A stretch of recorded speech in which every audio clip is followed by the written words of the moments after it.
Hello, my name's Elijah Wells, and today the Golden Globe nominations came out. Even though it has been mired in a lot of controversies in the past couple of years, and this one is in particular has been controversial for a couple of myriad of reasons, but let's get started.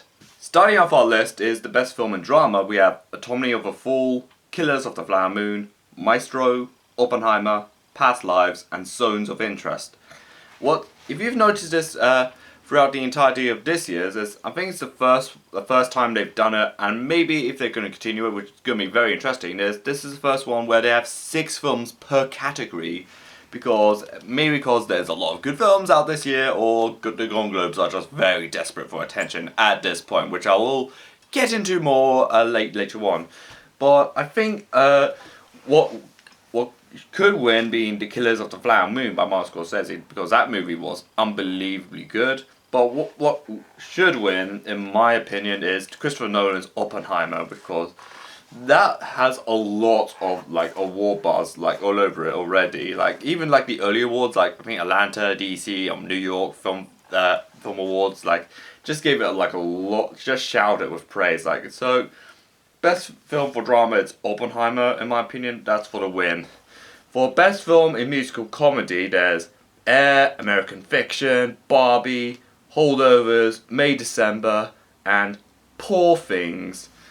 Even though I am hearing a lot of good things for American Fiction, but when it boils down to anything, it's either going to be Barbie or Poor Things by Yorgos Lanthimos, which is again going to be a very, very tight race. But I think if there's one film that I imagine would pull through, I think it's probably Poor Things by Yorgos Lanthimos, because I feel like this is critically a lot more of a higher movie in my opinion. Again, I do enjoy Barbie, which is the film I've watched out of this entire list. But again, I wouldn't be surprised if Barbie won for this, but I'm imagining it's going to go for Poor Things.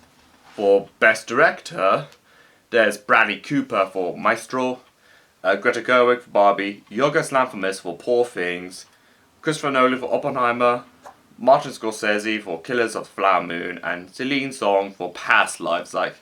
A very mixed bag of well-known veterans for film industry, like Martin Scorsese and Christopher Nolan.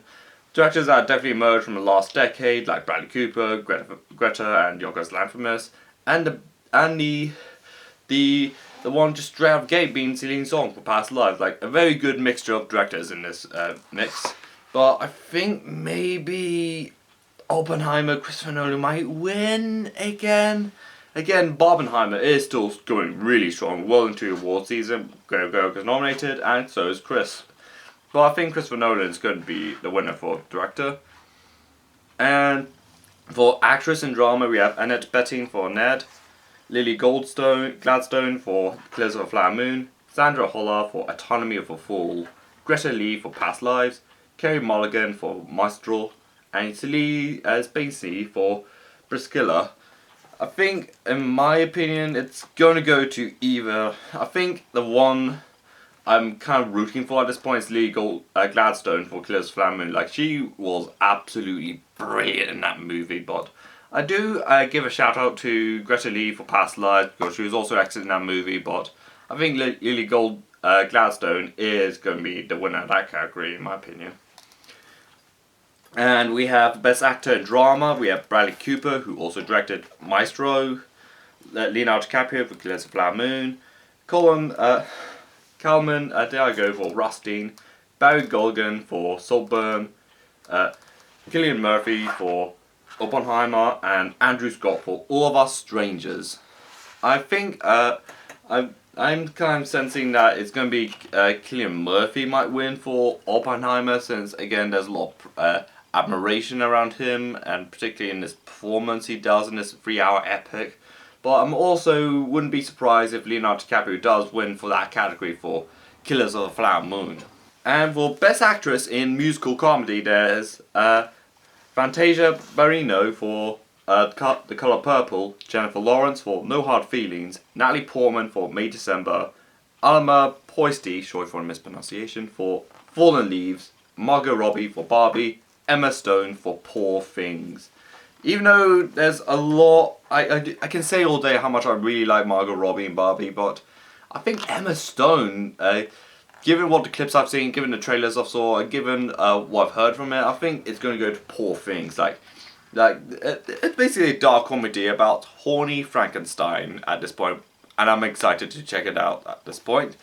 But in a weird sense, I wouldn't be surprised if Margot Robbie did win it for this one. But again, there's a good variety, like the director's one, where there's some Cannes Film Festival ones, like May December and Fallen Leaves, and some raunchy stuff like No Hard Feelings, and basically more familiar stuff like Barbie and Color Purple, since the latter was a Spielberg film and also one of the most important literature pieces from African American discourse. But again, I imagine Emma Stone for Poor Things might win. And for Best Actor in Musical Comedy, there's Nicolas Cage for Dream Scenario, Timothée Chalamet for Wonka, Matt Damon for Air, Paul Giamatti for The Holdovers, Joaquin Phoenix for Beau is Afraid, and Jeffrey Wright for American Fiction. I think there's no real competition for this one, but it's going to be Paul Giamatti for The Holdovers. Being directed by the essentially a fairly controversial director nowadays, Alexander Payne, who directed not just Nebraska and as well as Sideways and Descendants as well. But I'm not going to go in too much detail about his controversies. But for Paul Giamatti's performance as a very cranky boomer teacher who has to look after a bunch of orphaned kids as he stays essentially in his school he teaches at. I haven't seen the film yet because it's not out in the UK, obviously, but again, I'm going to check out Holdovers. I'm hoping he might win for that category. But I am also, speaking of Timothée Chalamet, I'm checking out Wonka tomorrow or today, depending when you see this video. For now, to the supporting stuff, we have Emily Blunt for Oppenheimer, Daniel Brooks for Color Purple, Jodie Foster for Nut Run, Julianne Moore for May December, Rosamund Pike for Saltburn, Divine Joy Randolph for The Holdovers. I think Divine Joy is going to be the big talking point in this category because I think she might actually win this one in my opinion. But I definitely know good things about Emily Blunt from Oppenheimer because I've seen the movie, of course. But I think Emily Blunt is definitely a great contender for this one. But I imagine Divine Joy Randolph is for a Holdovers is going to win for this one. For supporting actor, there's Willem Dafoe for Poor Things, Robert Downey Jr. for Killers of the Flower Moon, Robert De Niro for Killers of the Flower Moon, Robert Downey Jr. for Oppenheimer, Ryan Gosling for Barbie, Charles Melton for May December, and Mark Ruffalo for Poor Things. There's already two Roberts in this category, which is going to be doubly confusing when the announcement came out. The winner goes to Robert De Niro or Downey Jr. because and also again Barbenheimer is still way alive in this category. But I'd imagine Robert Downey Jr., who gives out a complete powerhouse performance as Shaw's in the movie Oppenheimer, because I think at this point I'm just rooting for him in Oppenheimer. For Best Supporting Actor, Robert Downey Jr. for Oppenheimer. And for Best Screenplay, there's Barbie, Poor Things, Oppenheimer, Killers of the Flower Moon, Past Lives, and Anatomy of a Fall. I'm thinking maybe, I'm hoping that Past Lives might be the winner for this one, but I wouldn't be surprised if it went any other way, because this is a really tough category in my opinion. But maybe Poor Things, maybe a winner, but I'm just having a little bit of optimism in my heart that Past Lives by Sleaze Song would win for Best Screenplay.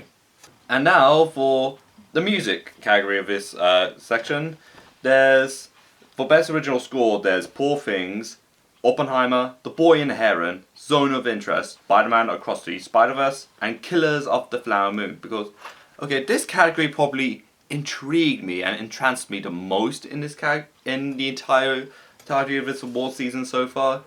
Mainly because there's the posthumous nomination of Robbie Robertson of Killers of the Flower Moon, who unfortunately passed away a couple of months ago. There's Mari Levy of Zones of Interest, since they could be the first openly and out non-binary person to win an Oscar after maybe Sam Smith, but they won an Oscar way before they came out as non-binary, and definitely not the only gay Oscar winner. But, and also being that it's Jonathan Glazer's first film for 10 years after Under the Skin, I think it was. But I think the one thing that really stuck out for me is Joe Hisashi for Boy and the Heron. Like, he's basically a freaking collaborator for a lot of Studio Ghibli movies. And he's also one of composers I usually go back to when I like listen to a lot of his music, like Howl's Moving Castle, Prince of Mononoke, Spirited Away, Tale of Princess Kaguya. And Boy and the Heron, like, he actually got a score, like a nomination for that. Like this is his first ever major nomination from like a major awards season, like the Oscars, BAFTAs, Golden Globes, or even the Grammys. He's never been nominated for a Grammy. Like, this is like really hot stuff right now. Like, it's already a good week to be a Studio Ghibli fan because Boy and the Heron's already out in Canada and the United States, which as me, a Brit, is a little bit annoyed by, since it comes out on Boxing Day, I think it is now. But I think the winner is going to be Lyric Garrison's for Oppenheimer. Like, the piece "Can You Hear the Music" is probably one of the most riveting and probably one of the most sprawling and the most spacious pieces of music out there, and it's also very synthy, and also has a lot of violins played into this as well, which is blended in really well. But I'm also kind of want to see Joshi Sashi do a complete upset in this category and might actually win again, which is something that I'm totally down for, like something for an underdog. For Best Original Song, there's Addicted to Romance from She Comes to Me from Bruce Springsteen, Dance the Night Away from Barbie from Dua Lipa, I'm Just Ken from Barbie, again from Ryan Gosling, Peaches from Super Mario Bros. From Jack Black, Road to Freedom from Rustin from Lenny Kravitz, and What Am I Made For from Barbie from Billie Eilish. At this point, I think the Barbie phenomenon is having a monopoly in the music genre already. Like, I think there was one category, the best song in a film or TV in the Grammys, and it's got like all but one of them, which is again very staggering because the soundtrack is like just pops up everywhere, like on TikTok, Twitter, Facebook, Instagram. Like that song, that album was just everywhere. But if there's one song I really wanted to get out of it from this, is probably What Was I Made For from Billie Eilish. Like, I'm hoping that one would, in my opinion, would win for this one, for this category. And up to the last categories, there's Best Animated Feature, because animation is not just for kids, it's a very universal medium, and anyone who says that should be sacked from their heads of the studio. Looking at you, Bob Chapnick. But anyways, there's Boy and the Heron, Elementals, Spider-Man Across the Spider-Verse, Super Mario Bros., Suzume, and Wish. Woo! In my opinion, this is probably a race that's more tighter than a screenplay at this point, because there's two of the most critically acclaimed films in that list, like Boy and the Heron and Spider-Man Across the Spider-Verse. Like, this is basically the Barbenheimer, but for people that value like a film criticism rather than box office success, in my opinion. Of course, there's Elementals, which had a staggering comeback in the box office after it got written off like a flop, and then it actually did okay in the box office. Super Mario Bros. Was a massive success in the box office, of course. Suzume, which is one of my favourite films of the year, but I'm not sure if it's number one. Yeah, but I'm definitely proud. Yeah, the director is getting some recognition, because I can't remember if whether you or your name got nominated at the Golden Globes, but definitely wasn't at the Oscars, which is a bit nauseating. And Wish, I'm hearing not a lot of good things for that movie. Main Cause got mixed reviews and just did not that great in the box office. I think it's at that point where it definitely filled up the 6th spot in the category. But I think maybe at gunpoint, I think what should win is Boy and the Heron, but what could win is Spider-Man Across the Spider-Verse. Like, this is a photo finish of a category. Like, I love to see more of that. There's for Best Foreign Film, Autonomy of a Fool, Fallen Leaves, El Capitino, Past Lives, Society of the Snow, and Zone of Interest. Zone of Interest, It's also another interesting movie. Not just, again, like I said earlier, Jonathan Glazer's first film for 10 years, and also there's Past Lives. I think a debut film by Lee Song, and Autonomy of a Fool, which is the winner of the Cannes Film Festival, and Fallen Leaves, I think, won for the jury prize at Cannes Film Festival, if I remember correctly. But I think the one thing I want to take away from this, I think the one winner I want to see in that category is Past Lives, which is an American South Korean co-production, which I did watch at my cinema at work at, and I actually ended up really liking. And so the Golden Globes keeps going until it just falls apart on its ass.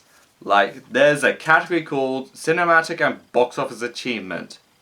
Okay, the nominees are Barbie, Guardians of the Galaxy Volume 3, John Wick 4, Mission Impossible Dead Reckoning Part 1, Oppenheimer, Spider-Man Across the Spider-Verse, Super Mario Bros, and Taylor Swift Era's concert film.